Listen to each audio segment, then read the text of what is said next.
नमस्कार मित्रांनो, मी प्रशांत पाटील तुम्हा सर्वांचं पुन्हा एकदा ट्रॅव्हलर प्रशांत हे आपल्या चॅनलमध्ये स्वागत करतो।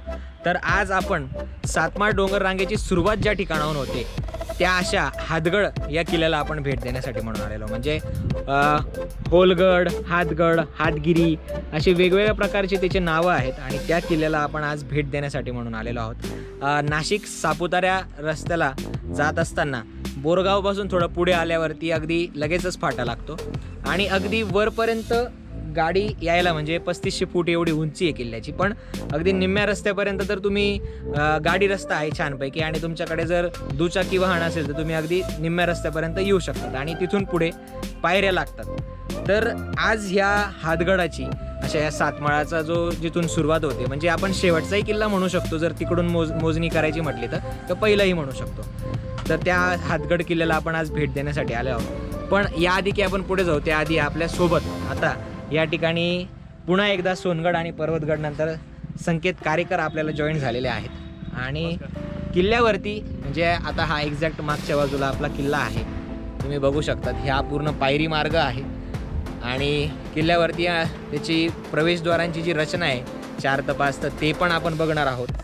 चला संकेतराव, आणि त्यासोबतच अनेक अवशेष आहेत गडावरती त्यांनाही आपण भेट देणार आहोत आणि ऑफकोर्स संकेतचा हँडस्टँड तर तो आपल्याला दिसणारच आहे, त्यासोबतच तोही आपण बघणार आहोत। तर अशी ही गडाची सफर आपण सुरू केलेली आहे। चला तर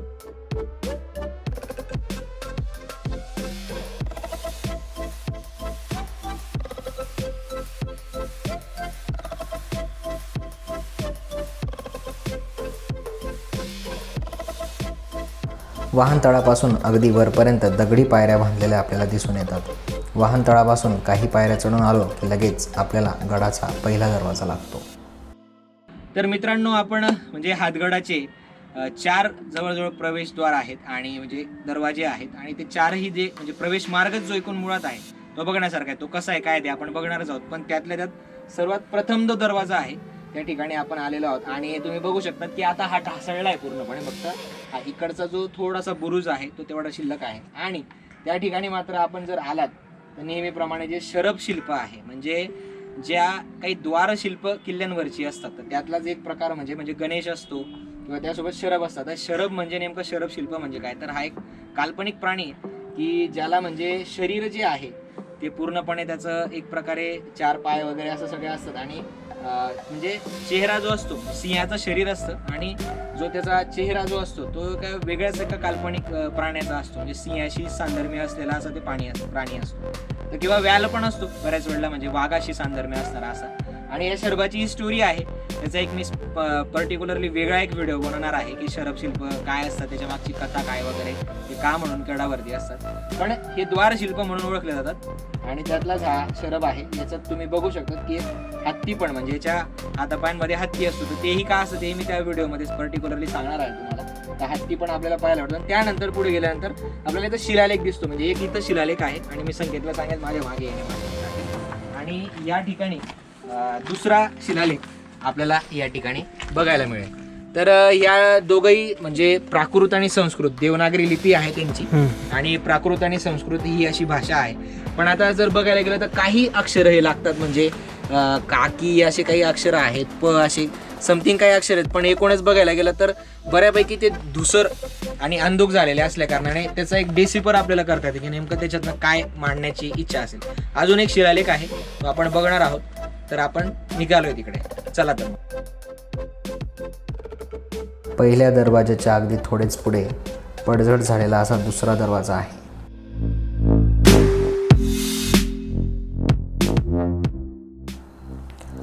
दुसऱ्या दरवाजानंतर लगेचच गडाचा तिसरा दरवाजा लागतो। या दरवाजाला लागूनच पहारेकरांसाठीच्या अलंग्या तसेच 2-3 पाण्याची टाकी आपल्याला कातळात कोरलेली दिसून येतात।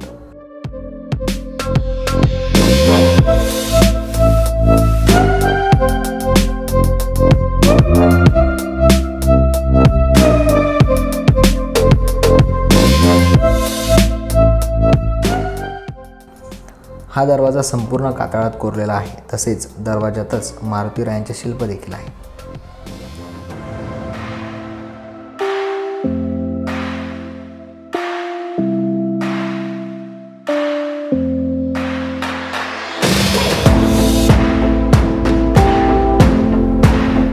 तिसऱ्या दरवाजापासून काही पायऱ्या चढून गेलो की गडाचा शेवटचा असा चौथा दरवाजा लागतो.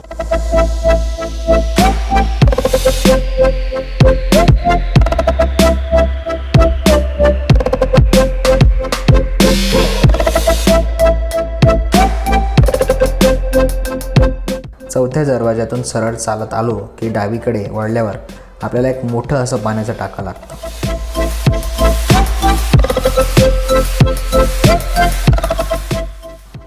या बाजूची तटबंदी अजूनही बऱ्यापैकी शाबूत आहे.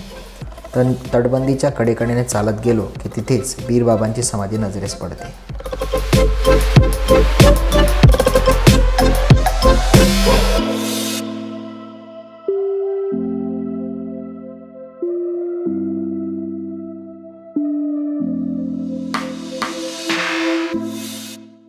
तटबंदीच्या ठिकाणाहून थोडे वरच्या दिशेला चालत गेलो की एक अतिशय विशाल असे पाण्याचे टाके लागते. या टाक्यात पाणी पातळी मोजण्यासाठी आपल्याला एक भला थोरला खांब उभारलेला दिसून येतो. तसेच टाक्यात उतरायला पायऱ्यांची देखील बांधणी केलेली आहे. खांब टाक्यापासून वरच्या बाजूलाही अजून 2-3 पाण्याच्या टाक्यांची बांधणी केलेली दिसून येते. या टाक्यांपासून वरच्या बाजूला आपल्याला एक इमारत दिसते. ही इमारत गडावरील दारू कोठार आहे.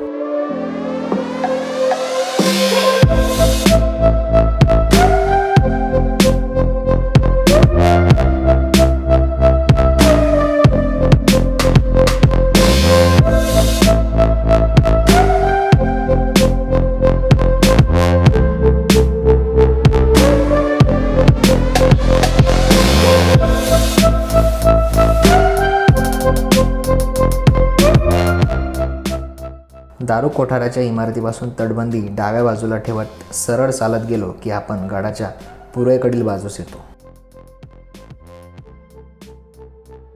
या बाजूने आपल्याला कळवणकडे जाणारा रस्ता दिसतो. तसेच सातमाळ डोंगर रांगेतील इतरही किल्ले नजरेस पडतात.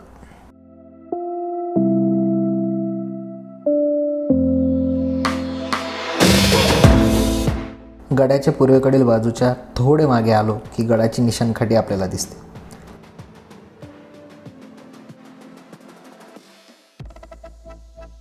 निशाणकाठीच्या मागील बाजूस आलो की पायवाटेच्या उजव्या बाजूला आपल्याला एक इमारत दिसते. ही इमारत मुदपाक खाण्याची इमारत आहे.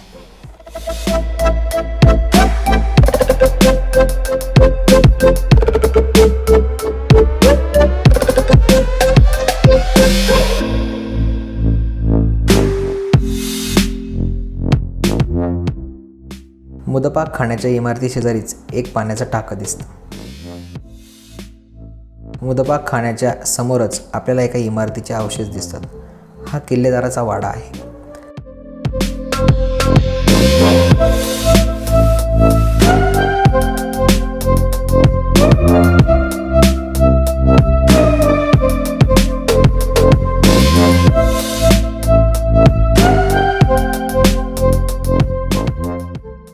किल्लेदाराच्या वाड्याच्या पुढे एक बुरुज दिसतो. हा बुरुज नसून हे किल्ल्याचे धान्य कोठार होते.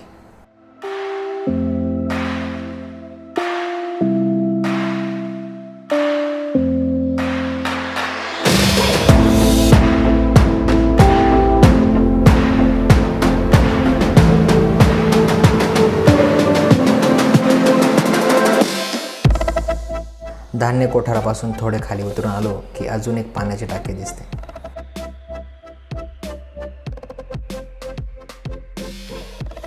त्या पाण्याच्या टाक्याजवळ गडावरील महादेवांचे मंदिर आहे. मंदिराचे बांधकाम अजून पूर्णत्वास आलेले नसून मंदिरात आपल्याला शिवलिंग दिसते.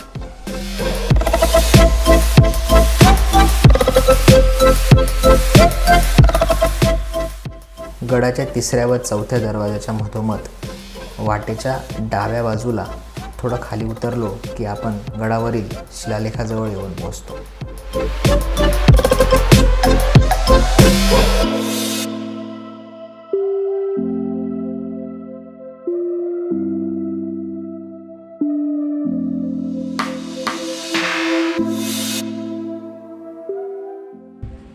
तर मित्रांनो, फायनली शिलालेखाला आम्ही खूप ठिकाणी हे शोधत होतो, पण जो आपला चौथा दरवाजा आहे त्याच्या अगदी अलीकडे एका ठिकाणाहून आपल्याला, मी मगाशी तुम्हाला फुटेज दाखवलीच, त्या ठिकाणाहून आपल्याला इकडे उतरायचं आहे खाली.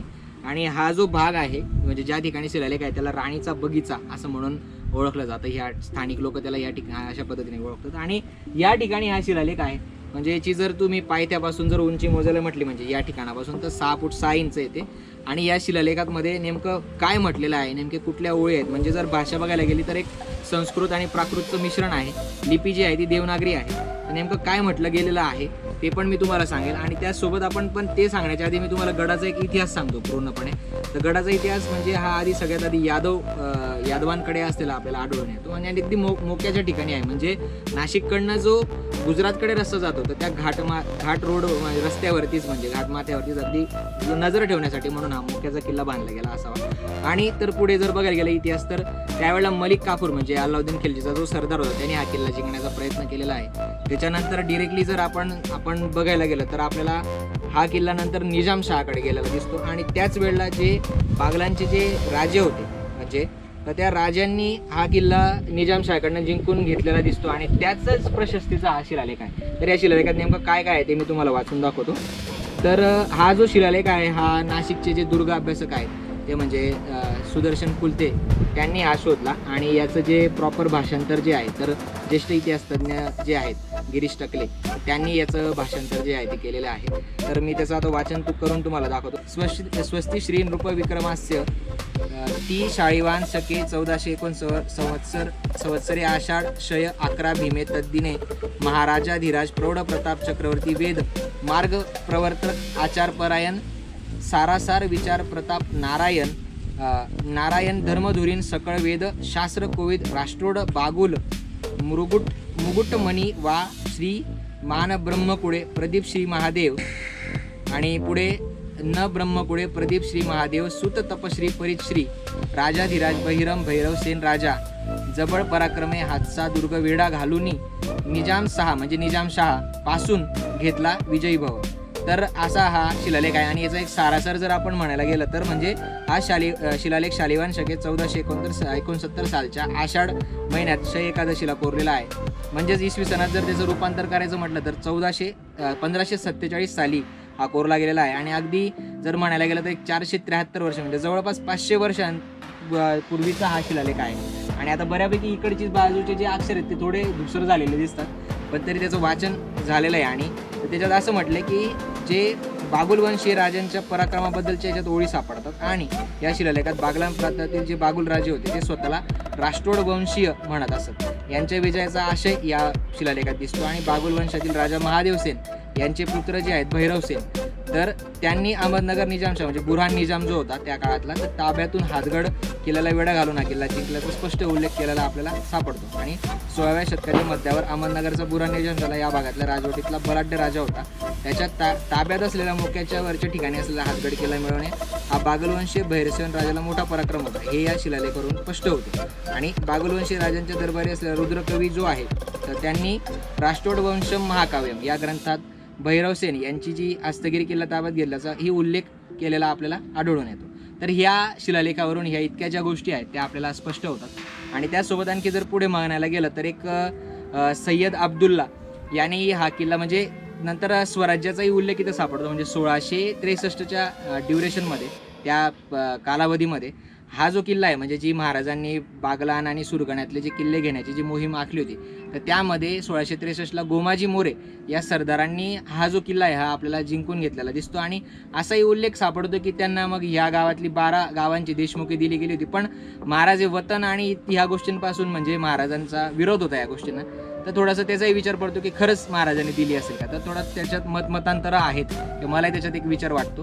पण स्वराज्याशी रिलेटेड असा त्याचा एक हे सापडतो. आणि गोमाजी मोरेंची खाली आपल्याला पायथ्याला जी आहे तर तिथं आपल्याला समाधीही पाहायला मिळते. जर आपण आता गेलोच तर मी तुम्हाला नक्की ती दाखवेल. आणि अजून एक गोष्ट म्हणजे गोमाजी मोरेंचे जे आता वंशज आहेत मला माफ करा मला 11वे की 13वे मे बी ते आहेत पण तर ते इथंच राहतात. आणि त्यांच्याकडे आपल्याला अनेक सारे म्हणजे ताम्रपट आहेत किंवा इतर अनेक नकाशेही आहेत किल्ल्याशी रिलेटेड तर ते त्यांच्याकडे आपल्याला पाहायला मिळतात. म्हणजे गोमाजी मोरे हे जे किल्लेदार होते त्यांचे ते वंशज आहेत पुढे म्हणून त्यांच्याकडे हा सगळा ठेवा आहे तर तोही आपल्याला पाहायला मिळतो. आणि तर असा त्याचा एकूणच त्याच्यानंतर मग डिरेक्टली 1688ला जो सय्यद अब्दुल्ला आहे तर त्याने किल्लेदाराकडनं हा किल्ला हस्तगत केल्याचा, म्हणजे मुघल जो किल्लेदार होता तर त्या किल्लेदाराकडनं हा किल्ला हस्तगत केल्याचाही उल्लेख आपल्याला इतिहासामध्ये सापडतो या किल्ल्याचा. तर असा या गडाचा इतिहास आहे. तर मित्रांनो, अशा पद्धतीने आपण हातगडाची पूर्ण जी भ्रमंती आहे ती आता संपवलेली आहे आणि आता आपला निरोपाची वेळ आलेली आहे. तर नक्की मी तुम्हाला हेच म्हणेल की हा व्हिडिओ तुम्हाला आवडला असेल